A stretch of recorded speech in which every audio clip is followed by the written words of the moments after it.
What's going on, ladies and gentlemen? Welcome back to another video. 2020 is over, and you know what? It taught me a couple things. One, I need to put out more videos. That's on me, and I'm gonna fix that. That's my resolution for next year.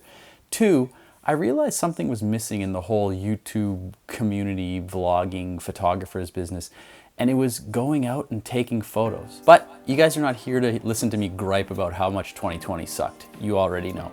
What we're talking about today is 5 cool spots that you can visit in Toronto and take some dope pictures. Starting with Riverdale Park.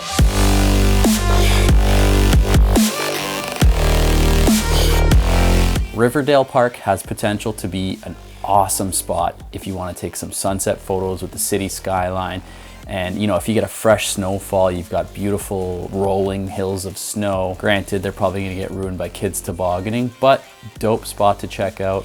For me, the day itself was kind of gloomy, overcast, kind of gray, but you know what? I like to work with a challenge, and I'll see how these turn out in editing. What I did at Riverdale Park was I took several pictures at a 105 focal length, zoomed right in on that city skyline, and I'm gonna stitch them together using the Brennizer method. You can actually execute that anywhere that the focus of the photo is a little bit too far away for your liking. So you zoom in and just get it in pieces. You can piece together a nice big panorama that way, and it looks dope when you're done with it. The next place I visited is an iconic place in Toronto. If you're from here, you've seen it. If you're not from here, you gotta see it, the Gutterham Building.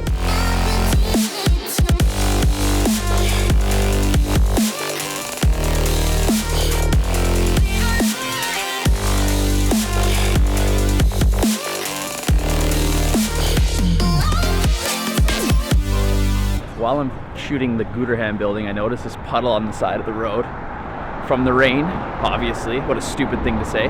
But you gotta be careful, watch out for cars, but I think this reflection's gonna be dope. Let's check this out. Is the puddle reflection?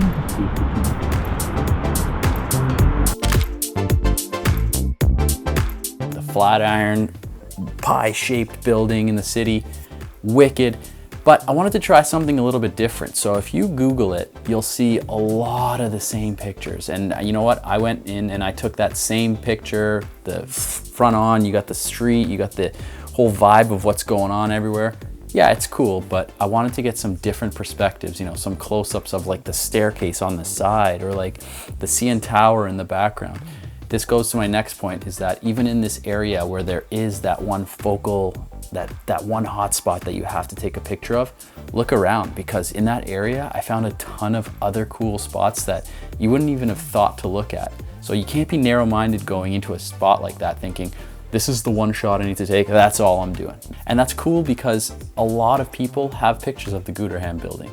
A lot of people don't have unique pictures or don't have pictures of the surrounding area. Not only did I find a really cool spot that's iconic to Toronto, but I also found like condos in the area that had really amazing architecture. And St. Lawrence Market is just up the street. Those are some cool photos too. So always be aware of your surroundings. Don't just get the blinders on and focus on the one shot you came for. All right, the next spot on the list, Old Toronto City Hall.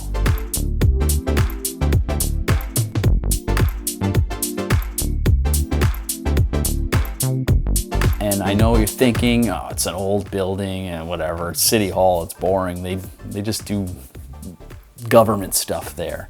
Really cool spot. It's old school architecture. You've got like the old school bricks. It's really retro looking. Very cool spot. The weather didn't help me in this case, but I think I got some sweet moody shots, and definitely something you should just at least stop and take a few pictures of. The details on the building alone, totally worth it.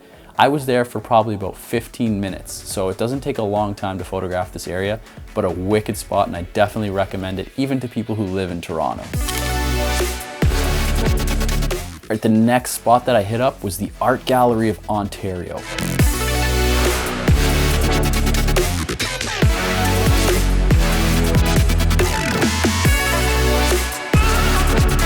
Very unique building structure. It's got the big wavy metallic sides. Again, I'm kind of disappointed in the weather because it was very overcast, and you know, I could imagine on a nice sunset night, imagine seeing that sunset in the background reflecting off the building. Whew! You'd definitely get a few likes on that photo if you posted that on Instagram. And if you get a chance to take photos inside the art gallery, it's dope. Call up a model, bring them inside, take photos inside the AGO if you're there.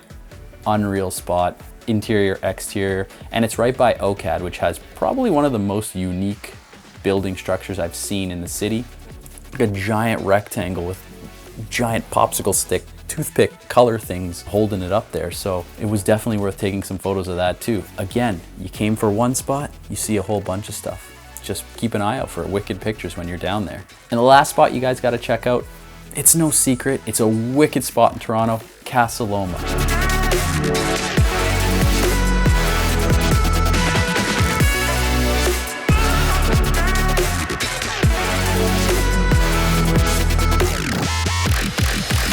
It was a legit castle back in the day. Super cool. Unfortunately, it was closed because of COVID, so you couldn't really get in and around, but you know, I got up front, saw like the front facade of the castle. Again, all of these spots would have been unbelievable at like sunset. All things considered, I think they turned out pretty dope. But you know, you can always time it to get a sunset, to get that better picture. Shooting with purpose, that's a huge deal, right?